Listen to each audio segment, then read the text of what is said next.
سلام بیننده عزیز. همصحبت ما هستند یونس محمدجانов، دиректор Институти геология, сохтмони ба заминҷунбӣ тобовар ва сейсмологияи Академияи илмҳои Ҷумҳурии Тоҷикистон.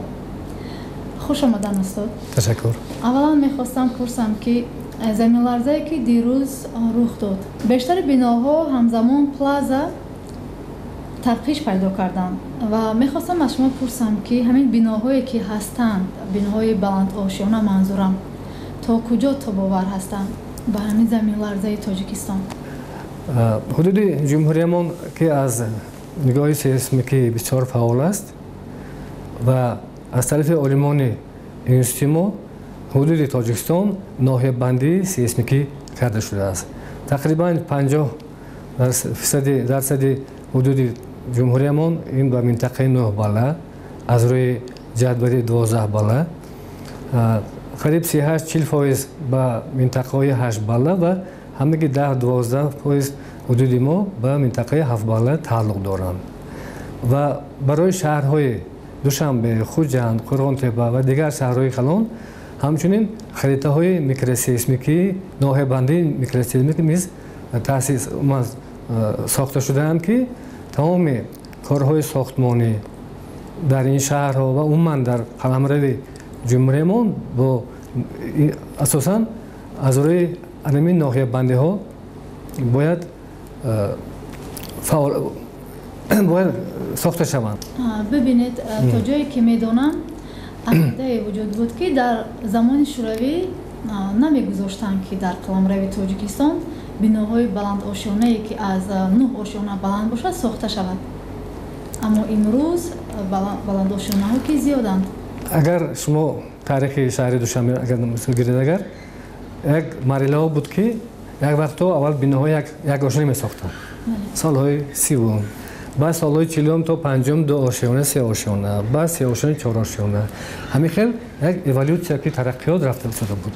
Ҳоло ин ки мо шаҳрро аз нав бунёд карда шудем, лоиҳаи плани генералии шаҳр қабул карда шудааст, дар Душанбе сохтмони биноҳои бисёр ошиёна ҳам дар назар гирифта шудааст ва ин аллакай тақозои замон аст.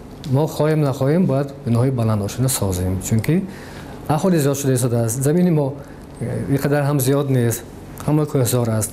Албатта ин биноҳое ки бунёд карда мешаванд, биноҳои аслан истиқоматӣ, ҳам корхонаи саноатӣ, ҳам дигар иншоотҳо бояд ба меъёрҳои қоидаҳои сохтмони ба замин тобовар роя карданашон дар кор. Медонем ки барномаҳои зиёд ҳам ҳастанд ва лоиҳаҳои зиёд ҳам ҳастанд барои коҳиш додани ҳамин зарар.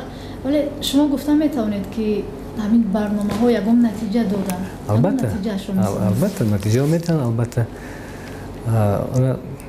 мо дар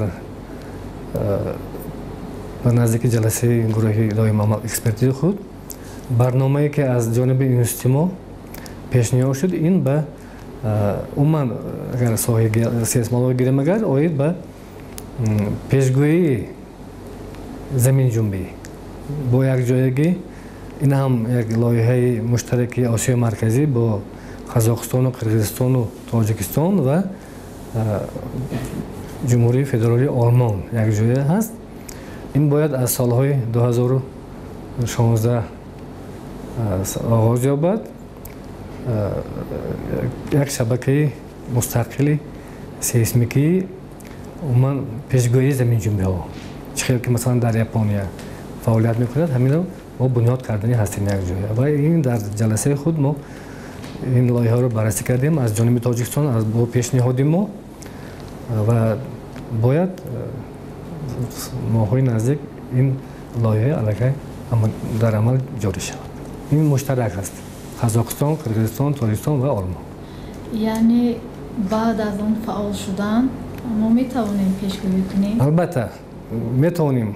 Як муддати муайян мо пешгӯӣ карда метавонем. ақаллан дар ташкилоти идораҳо, дар мактабҳо, дар боғчаю кӯдакистонҳо пешгӯӣ карда эмин доштани халқимонро таъмин карда бояд тавонем аз рӯи нақшаи лоиҳае ки ҳоло бояд амалӣ шавад.